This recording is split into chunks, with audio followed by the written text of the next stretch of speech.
Kebanyakan orang terpedaya oleh sesuatu yang di luar akal dan logika umum. Bahwasannya orang yang bisa melihat gaib, seperti jin, setan, atau ruh orang yang meninggal dan seterusnya. Mereka sangka bahwa mereka itu terbuka mata hatinya.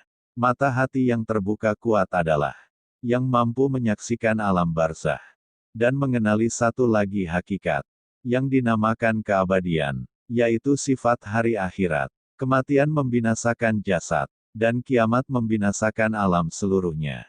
Tetapi tidak membinasakan roh, yang padanya tergantung kitab amalan masing-masing. Ahli maksiat tidak dapat diselamatkan oleh kematian dan kiamat. Ahli taat yang tidak mendapat ganjaran yang setimpal di dunia, tidak binasa ketaatannya oleh kematian dan kiamat. Tanggung jawab seseorang hamba akan terus dipikulnya selepas kematian. Alam barzakh, kiamat, padang mahsyar dan seterusnya. Menghadapi pengadilan hari pembalasan. Tanggung jawab itu hanya gugur setelah hakim yang maha bijaksana dan maha adil, lagi maha mengetahui, serta maha perkasa, menjatuhkan hukuman. Inilah hakikat yang ditemui oleh mata hati yang menyelami alam barzakh, bukan melihat roh orang mati di dalam kubur. Makrifatullah itu melihat dengan hakiki perbuatan-perbuatan Allah dalam mengatur segalanya. Di dalamnya ada alam lahir dan proses sebelum terjadi, saat terjadi, dan setelah terjadi. Dan mata hati atau mata batin akan melihat pengaturan Allah. Misal dalam hidup dan mati, berarti melihat saat sebelum hidup di dunia, setelah hidup di dunia, dan setelah mati. Sebelum hidup itu, manusia punya kehidupan sebagai roh di alam roh. Dan setelah hidup di dunia, punya catatan takdir yang harus dijalani. Seperti teks ketika mau main film. Itu ada dialog yang harus dibaca. Dan setelah meninggal, punya tempat tinggal untuk kembali. Ketika seseorang sudah mencapai makom makrifat, maka semua itu sudah jelas. Karena semua sudah dirancang dan ditetapkan oleh Allah. Tahu sebelum dilahirkan, diri ini siapa, tinggal di mana, dan kehidupannya bagaimana. Dan setelah lahir di dunia, tahu pengaturan dan tugas yang Allah tentukan itu apa, dan tugasnya apa saja. Dan setelah meninggal nanti, rumah tinggalnya sebagai ruh di mana, dan tetangganya siapa saja, semua tahu. Makanya tahu pengaturan Allah itu dinamakan makrifatullah.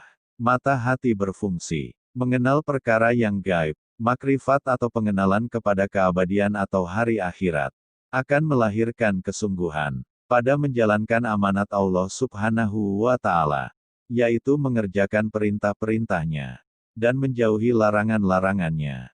Amanat itu akan terus dibawa oleh para hamba untuk diserahkan kembali kepada Allah Subhanahu wa Ta'ala yang meletakkan amanat tersebut kepada mereka. Makrifat mata hati yang demikian melahirkan sifat takwa dan beramal salih tanpa keraguan sedikit pun. Karena tahu balasan amal yang dikerjakan, orang kok tahu terhadap pekerjaan yang dilakukan hasilnya bagaimana, maka akan sungguh-sungguh dalam melakukan amal itu. Apabila takwa dan amal salih menjadi sifat seorang hamba, maka masuklah hamba itu ke dalam jaminan Allah Subhanahu wa Ta'ala.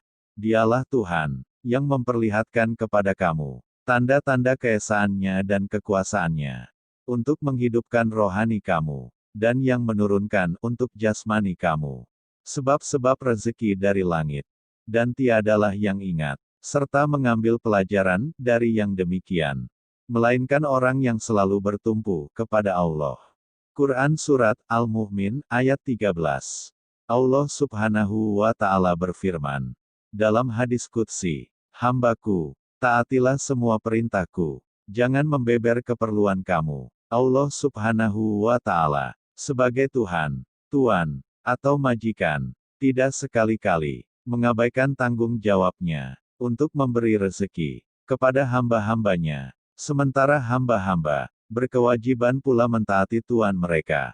Rezeki telah dijamin oleh Allah Subhanahu wa Ta'ala, dan untuk mendapatkan rezeki tersebut, seseorang hamba hanya perlu bertindak sesuai dengan makomnya. Jika dia seorang ahli asbab, maka bekerjalah ke arah rezekinya. Dan jangan iri hati terhadap rezeki yang dikaruniakan kepada orang lain. Jika dia ahli tajrid, maka bertawakallah kepada Allah Subhanahu wa Ta'ala. Dan jangan gusar jika terjadi kekurangan dalam urusan rezeki. Walau dalam makom manapun seseorang hamba itu berada, dia mesti melakukan kewajibannya, yaitu bersungguh-sungguh mentaati Allah Subhanahu wa Ta'ala dengan mengerjakan perintahnya dan meninggalkan larangannya. Hamba yang terbuka mata hatinya akan percaya dengan yakin terhadap jaminan Allah Subhanahu wa Ta'ala dan tidak mengabaikan kewajibannya. Hamba ini akan melipat gandakan kesungguhan dan kerajinannya untuk bertakwa dan beramal salih tanpa mencurigai jaminan Allah Subhanahu wa Ta'ala tentang rizkinya. Hamba yang buta mata hatinya akan berbuat yang berlawanan, yaitu dia tekun dan rajin di dalam mencari rezeki yang dijamin oleh Allah Subhanahu wa Ta'ala, tetapi dia mengabaikan tanggung jawab yang diamanatkan oleh Allah Subhanahu wa Ta'ala. Orang ini akan menggunakan daya usaha yang banyak untuk memperoleh rezeki yang bisa didapati dengan daya usaha yang sederhana, tetapi menggunakan daya usaha yang sedikit dengan harapan untuk mendapatkan sesuatu yang tidak mungkin didapati kecuali dengan daya usaha yang gigih dan perjuangan yang hebat, yaitu pahala-pahala bagi amal salih.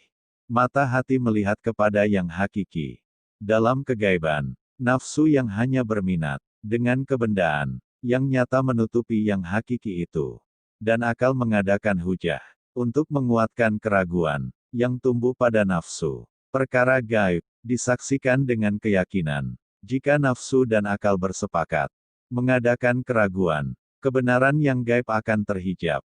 Orang yang mencari kebenaran tetapi gagal menundukkan nafsu dan akalnya akan berputar-putar di tempat yang sama. Keyakinan dan keraguan selalu berperang dalam jiwanya.